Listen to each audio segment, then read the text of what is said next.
2029. Hari ini, Senin, 2 September 2020.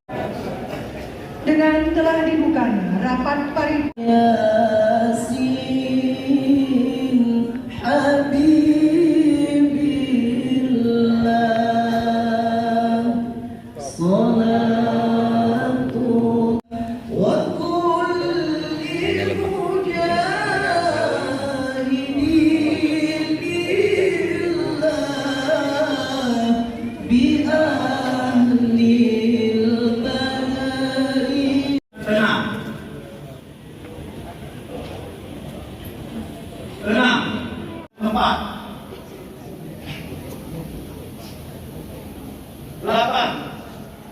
Idrus Den.